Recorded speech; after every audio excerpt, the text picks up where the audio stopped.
Bonjour et bienvenue. Aujourd'hui, je vais vous présenter la base de données Légifrance afin de savoir mieux l'utiliser. Pour vous connecter, le portail de la BUA, Bibliothèque universitaire d'Angers, vous sera utile pour accéder aux bases de données. Pour les consulter, identifiez-vous grâce à votre ENT. Pour cela, connectez-vous en haut à droite de la page. Sur le site de la BUA, entrez dans « Ressources numériques ». Tapez « Légifrance »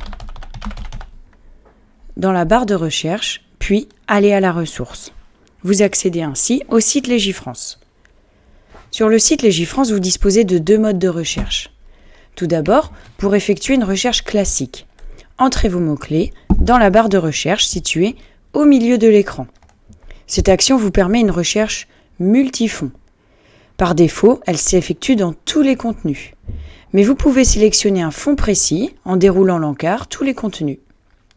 Vous pourrez, dès lors, affiner la recherche depuis le fond choisi. Sur le site Légifrance, le mode de recherche est instantané, c'est-à-dire que les résultats s'affichent au fur et à mesure des termes choisis. Par exemple, si je choisis de chercher « droit des étudiants », les résultats changent en fonction des termes écrits. Puis j'appuie sur la petite loupe pour lancer la recherche. Sur votre gauche, vous pourrez de nouveau affiner votre recherche et choisir un fond un peu plus précis.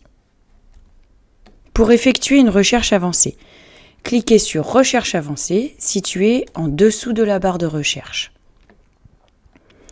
Sur cette page, vous pourrez sélectionner un contenu un peu plus précis ou sélectionner des critères et les combiner. Ajouter un critère. Si l'on choisit de regarder en détail l'article d'un code, ici j'ai choisi dans les contenus code,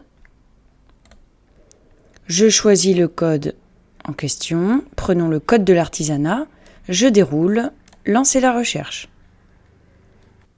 Ici vos résultats s'affichent. Prenons un des titres.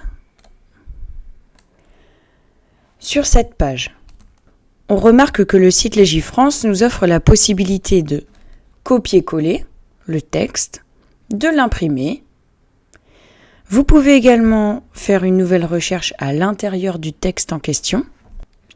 Vous pouvez également voir les modifications dans le temps, c'est-à-dire à des dates données. Enfin, n'hésitez pas à cliquer sur les liens relatifs ou les différentes versions de l'article. Ici, il s'agit des différentes versions données par ordre chronologique. Vous pouvez alors sur votre gauche cliquer sur le bouton « Comparer » pour voir les différentes versions des articles, que vous pouvez également imprimer. Voilà, vous connaissez désormais les bases de la recherche sur le site Légifrance.